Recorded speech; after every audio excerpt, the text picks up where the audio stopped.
श्रोते हो नमस्कार. आकाशवाणी पुणे प्रादेशिक वृत्त विभाग सादर करीत आहे साप्ताहिक घडामोडींचा आढावा घेणारा कार्यक्रम वार्ताचित्र.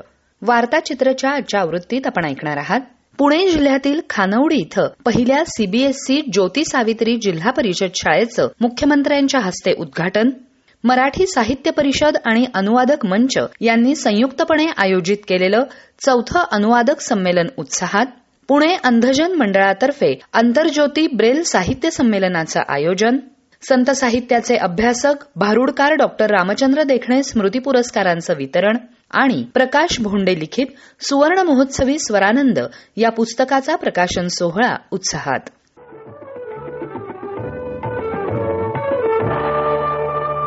भारतरत्न डॉक्टर बाबासाहेब आंबेडकर यांची आज 135वी जयंती आहे. त्यानिमित्तानं देशभरात सर्वत्र तसंच पुण्यातही विविध सामाजिक तसंच अभिवादन कार्यक्रमांचं आयोजन करण्यात आलं आहे.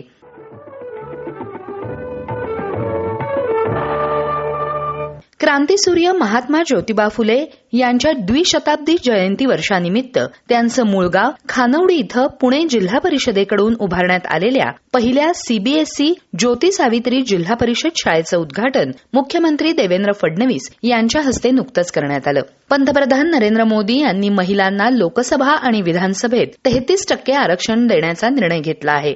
तो महात्मा ज्योतिबा फुले यांच्या स्त्री शिक्षण आणि महिला सक्षमीकरणाच्या विचारांना अनुरूप असून ही त्यांना खरी आदरांजली असल्याचं प्रतिपादन मुख्यमंत्री देवेंद्र फडणवीस यांनी यावेळी बोलताना केलं. ते म्हणाले, आज मला अतिशय आनंद आहे की महात्मा ज्योतिबा फुले यांची द्विजन्मशताब्दी कुठून आपण सुरू करावी, त्याचा पहिला कार्यक्रम कुठे घ्यावा, अशा प्रकारचा विचार विनिमय सुरू करताना आमच्या नजरेस ही बाब आली की त्यांचं पैतृक गाव खानापूर या ठिकाणी जिल्हा परिषदेने अतिशय सुंदर अशा प्रकारची ही ज्योती सावित्री शाळा सुरू केली आहे आणि त्याच्या उद्घाटनाने जन्मशताब्दी सोहळ्याची सुरुवात होणं हे खऱ्या अर्थानं त्यांच्या विचाराला केलेली एक मानवंदना ठरेल. मला असं वाटतं की एक प्रकारे कुठल्याही बेंचमार्कचा विचार केला तर अतिशय उत्तम अशा प्रकारची शाळा आहे आणि म्हणून मी जिल्हा परिषदेचं मनापासून अभिनंदन करतो आणि जे सीएसआर पार्टनर्स आहेत त्यांचंही मी अतिशय मनापासून अभिनंदन करतो. आज त्यासोबत आमच्या कौशल्य विकास विभागाने पहिल्या टप्प्यामध्ये महात्मा ज्योतिराव फुले यांच्या नावाने कौशल्य प्रशिक्षण केंद्रांचं उद्घाटन केलेलं आहे आणि पुढच्या काळामध्ये महाराष्ट्रामध्ये अशा प्रकारचे 1000 केंद्र हे आपण उभारणार आहोत आणि त्यातनं कौशल्य प्रशिक्षित अशा प्रकारचं मानव संसाधन हे उभं करण्याचं काम हे या ठिकाणी आपण करणार आहोत.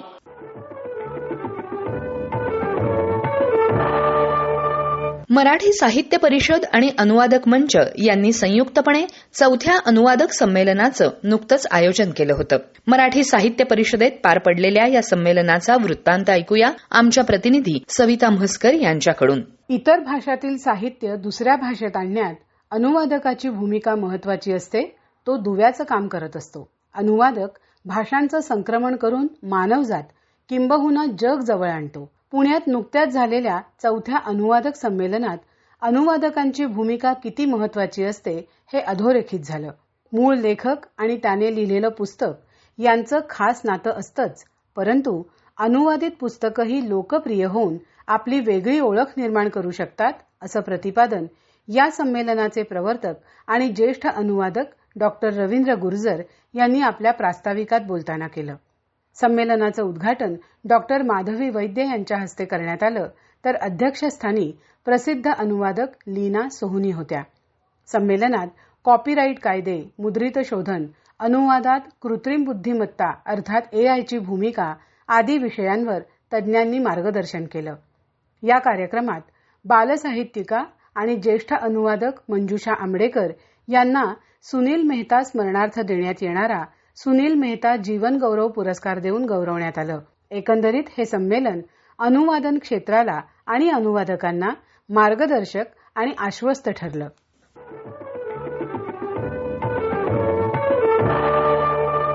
पुणे अंधजन मंडळातर्फे संस्थेचे अध्यक्ष डॉक्टर राजेश शहा यांच्या अध्यक्षतेखाली पुण्यात नुकतंच आंतरज्योती ब्रेल साहित्य संमेलन आयोजित करण्यात आलं होतं. या कार्यक्रमाला महाराष्ट्र साहित्य परिषदेचे अध्यक्ष, ज्येष्ठ अभिनेते, लेखक, दिग्दर्शक योगेश सोमण प्रमुख पाहुणे म्हणून उपस्थित होते. या एकदिवसीय संमेलनात दृष्टिबाधित रसिकांनी कविता, गाणी सादर केली. तसंच स्वरगंधा सांस्कृतिक मंच पुणे या दृष्टिबाधित कलाकारांचा मराठी, हिंदी गाण्यांचा कार्यक्रम सादर झाला. दृष्टी ही एकांकिका ब्रेल लिपीमध्ये प्रसिद्ध व्हावी अशी अपेक्षा योगेश सोमण यांनी यावेळी बोलताना व्यक्त केली. दृष्टिबाधित व्यक्तींची वाचनाची आवड लक्षात घेऊन गेल्या 65 वर्षांपासून पुणे अंधजन मंडळ ही सामाजिक संस्था आंतरज्योती नावाचं ब्रेलमधील मराठी मासिक प्रसिद्ध करते. दर 3 महिन्यांनी प्रसिद्ध होणाऱ्या या मासिकामध्ये कथा, कविता, माहितीपर लेख यांचा समावेश असतो. बीजे शासकीय वैद्यकीय महाविद्यालयात कार्यरत असलेले रवी वाघ यांनी या संस्थेविषयी आणि या मासिकाविषयी अधिक माहिती दिली. आंतरज्योती मेळाव्याचे वैशिष्ट्य असे आहे.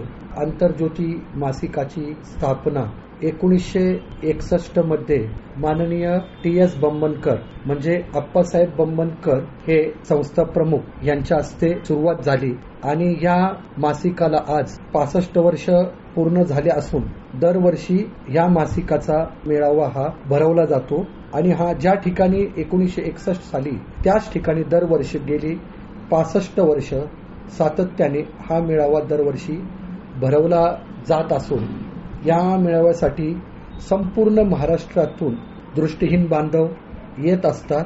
या कार्यक्रमाला उपस्थित असलेल्या दृष्टिबाधित विद्यार्थिनी संगीता गायकवाड यांनी या संस्थेविषयी आपलं मनोगत व्यक्त केलं. आंतरज्योतीचा मेळावा खूपच छान झाला. आमच्या ब्रेल लिपीमधून हा आंतरज्योतीचं त्रिमासिक निघतं. सर्वांना त्याच्यातून कथा, काही ठराविक झालेल्या गोष्टी, माहिती नसलेले लोकांपर्यंत पोहोचतात आणि त्या संस्थेपासून आम्हाला खूप फायदा होतो. टेलिफोन ऑपरेटर, कॉम्प्युटर असे शिकवले जातं आणि तिथून मुलं बाहेर पडतात, स्वतःच्या पायावर उभे राहतात आणि संस्थेकडून भरपूरशी हमेशा मदत होत राहते. जे निराधार आहेत किंवा पौरावलंबी आहेत त्यांना स्वावलंबी करण्याचा प्रयत्न ही संस्था वारंवार करत राहते. दृष्टिबाधित विद्यार्थिनी नम्रता पाटकर यांनी या संस्थेच्या कार्याविषयी आपलं मनोगत व्यक्त केलं. आज आम्ही इथे आंतरज्योती मेळाव्यासाठी आलेलो आहोत. अतिशय सुंदर कार्यक्रम असतो आणि मासिक म्हणाल तर मी 7वी 8वी पासून हे मासिक वाचते. या मासिकामध्ये आमचे बंबनकर सर होते. त्यांच्या कथा अतिशय सुंदर कथा असायच्या. फार आवडतं आम्हा सर्वांना. आम्ही अतिशय आतुरतेने या मासिकाची वाट बघत असतो.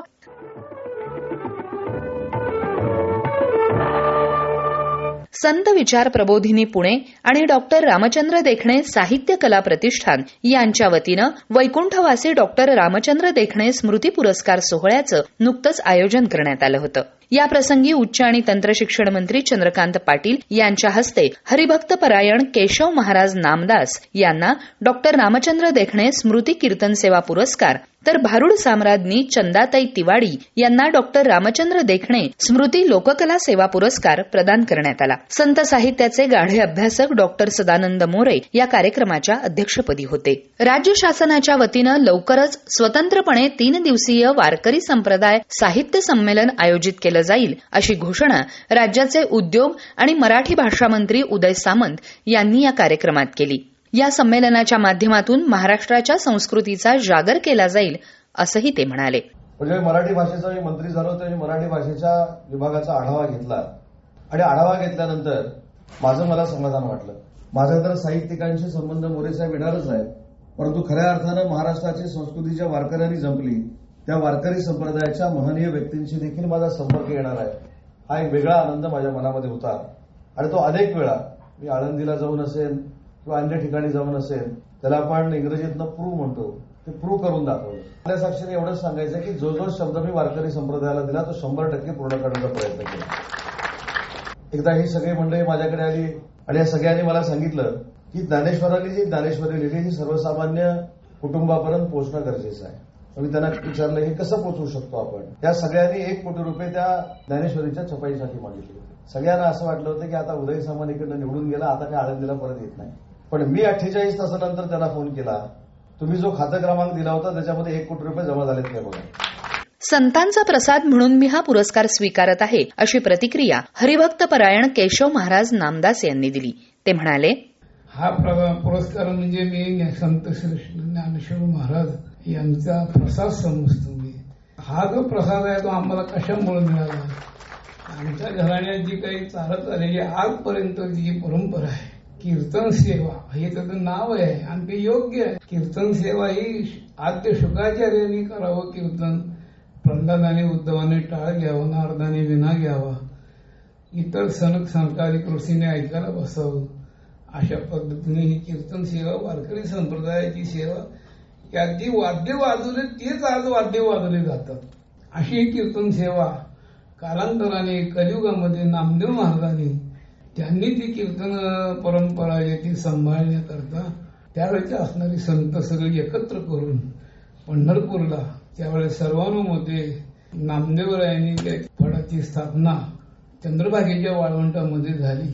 हरिभक्त परायण धुंडा महाराज यांचं कीर्तन ऐकून माझा कायापालट झाला आणि मी भारुडकार झाले, अशी भावना व्यक्त करताना चंदाताई म्हणाल्या, एक बोलावंसं वाटतंय की जो काळ होता की आम्हाला दिंडीमध्ये चालताना आणि पंढरपुरामध्ये वारकऱ्यांच्या सोबत उड्या मारत जेव्हा मी लहान असतापासून महाद्वारातलं वास्तव्य, मारवाडी समाजातलं माझं सगळं जीवन, घरात मारवाडी भाषा, मराठी बोलायचंच नाही, परंतु ते सगळं बाजूला टाकून ज्या महाद्वारामध्ये मला दिंडी आली की त्याच्या पाठीमागं पळायचं आणि त्या दिंडीची नक्कल घरी येऊन करायची.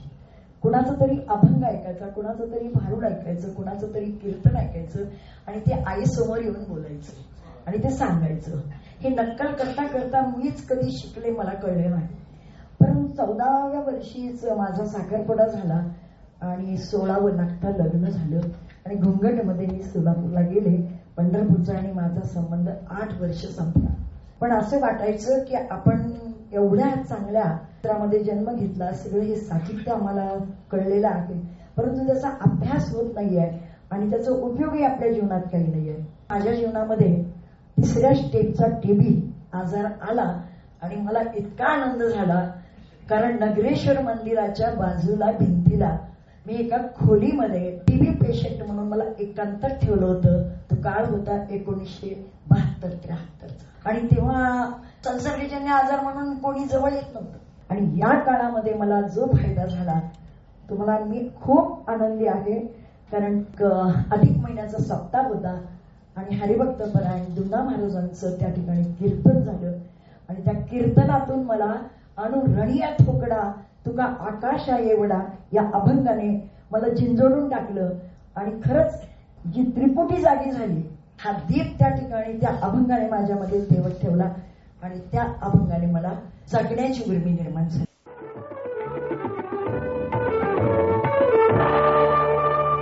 अनुबंध प्रकाशनाच्या वतीनं लेखक प्रकाश भोंडे लिखित सुवर्ण महोत्सवी स्वरानंद या पुस्तकाचा प्रकाशन सोहळा ज्येष्ठ अभिनेते प्रशांत दामले यांच्या हस्ते नुकताच पार पडला. कार्यक्रमाच्या अध्यक्षस्थानी ज्येष्ठ पत्रकार विजय कुवळेकर होते, तर कार्यक्रमाला 101व्या अखिल भारतीय मराठी नाट्य संमेलनाचे नियोजित अध्यक्ष ज्येष्ठ अभिनेते मोहन जोशी, स्वरानंद प्रतिष्ठानचे विश्वस्त अरुण नूलकर आणि प्रकाशक अनिल कुलकर्णी उपस्थित होते. अभिनेता म्हणून नावारूपाला आलो असलो तरी माझी मूळ आवड गायन हीच आहे. गाणं ऐकायचं किंवा गायचं असतं, त्यावर लिहायचं नसतं अशी माझी समजूत होती, अशी भावना अभिनेते प्रशांत दामले यांनी यावेळी व्यक्त केली. अत्तराची कुपी असते त्याप्रमाणे हे पुस्तक म्हणजे आनंदाच्या अत्तराची दरवळणारी शब्दकुपी आहे, असे गौरवोद्गार विजय कुवळेकर यांनी या पुस्तकाविषयी बोलताना काढले.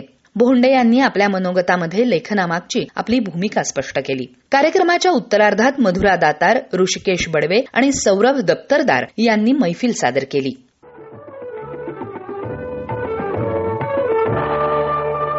तर श्रोते हो, हे होतं आजचं वार्ताचित्र. संपादन माधवी कुलकर्णी, तंत्रसहाय्य आणि निवेदन पूजा दीक्षित. हा कार्यक्रम आकाशवाणी पुणे केंद्राच्या प्रादेशिक वृत्त विभागानं सादर केला. पुन्हा आपली भेट पुढच्या आठवड्यात. नमस्कार.